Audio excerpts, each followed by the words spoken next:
میرے ساتھ کیا ہوا؟ جو میرے ساتھ ہوا ہے وہ اللہ کسی دشمن کے ساتھ بھی نہ کرے۔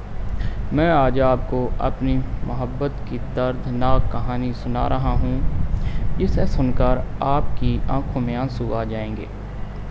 میرے گھر کے سامنے ایک لڑکی رہتی تھی جس کا نام سعدیہ تھا۔ بہت خوبصورت تھی، گورا رنگ، لمبے لمبے بال، گلابی ہونٹ، نیلی آنکھیں ایسی کہ ڈوب جانے کو جی چاہے۔ اس کی ہرنی جیسی چال تھی، جب وہ چلتی تو بندہ دیکھتا ہی رہ جاتا۔ روز اسے کالج جاتے دیکھتا تو سارا دن سکون سے گزرتا۔ جس دن اسے نہ دیکھتا بہت بے چینی ہوتی تھی۔ میری بہن اور وہ ایک ہی کلاس میں پڑھتی تھی، اس لیے اس کا ہمارے گھر آنا جانا ہو گیا۔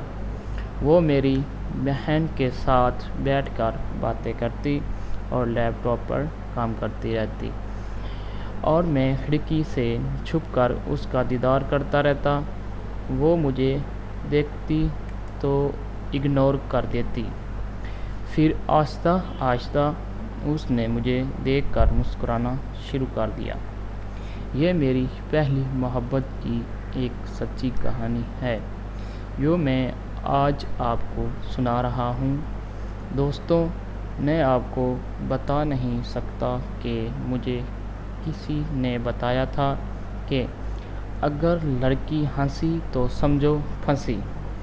مجھے یقین ہو گیا کہ آگ دونوں طرف لگی ہوئی ہے۔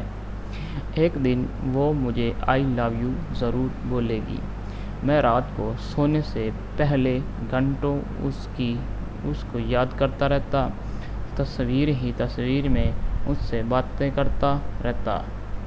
کبھی کبھی وہ خواب میں بھی آ جاتی۔ اس کی یاد میں میری نیند، میرا چین سب کھو گیا تھا۔ میں کتاب کھولتا تو مجھے ڈایاگرام کی جگہ اس کی تصویر نظر آتی۔ جب آتی تو میں دروازہ کھولتا، وہ مجھے دیکھ کر مسکراتی اور شرم سے نظریں جھکا کر آگے چلی جاتی۔ میں نے بھی اب گھر میں بن ٹھن کر رہنا شروع کر دیا، کیونکہ وہ کسی بھی وقت آ سکتی تھی۔ اگر وہ مجھے گندے کپڑوں میں دیکھتی، شیو پڑی ہوئی دیکھتی، کیا سوچتی؟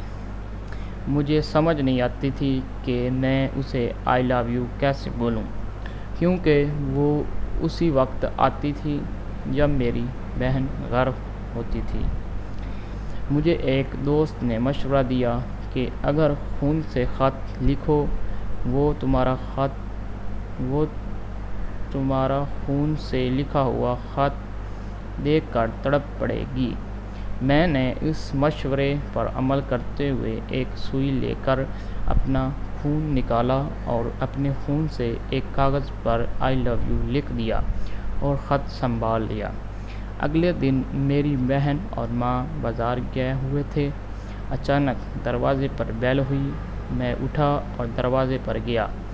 وہ لڑکی میرے سامنے تھی۔ میں نے اس کو دیکھا۔ اس نے مسکراتے ہوئے مجھے دیکھا اور آنکھیں نیچے جھکا لیں۔ پھر اس نے تھوڑے توقف کے بعد پوچھا کہ میری بہن گھر ہے؟ میں نے کہا کہ نہیں۔ اس نے شرماتے ہوئے کہا کہ آپ سے ایک ضروری بات کرنی ہے۔ میں اندر آ سکتی ہوں؟ یہ سنتے ہی میں ہوا میں اڑنے لگا۔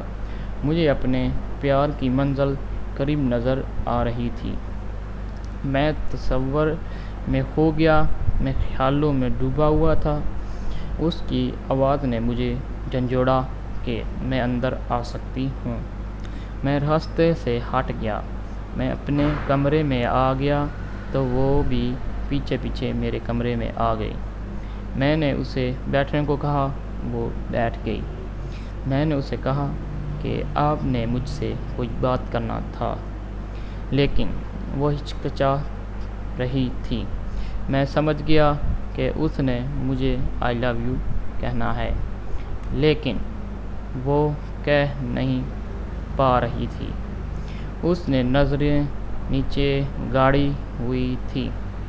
میں نے اسے کہا کہ آپ نے جو کہنا ہے کھل کر کہیں، میں سن رہا ہوں۔ اس نے گھبراتے ہوئے مجھ سے ایسا کچھ کہہ دیا کہ میرے پیروں کے نیچے سے زمین نکل گئی۔ میرے ارمان چکنا چور ہو گئے۔ اس نے مجھ سے کہا کہ بھائی جان، وائی فائی کا پاس ورڈ مل جائے گا۔ اے ظالم، یہ تو نے کیا کیا؟ میں تو تمہاری خاطر اپنا خون تک بہا دیا تھا۔ تمہاری خاطر تو میں نے کھانا پینا چھوڑ دیا تھا اور راتیں تمہیں یاد کر کے گزاری تھیں۔ آخر میں اس بے وفا کے لیے شعر۔ تمہاری یاد میں ہم نے رو رو کر گڑھے بھر دیے۔ تم آئے اور نہا کر چلے گئے۔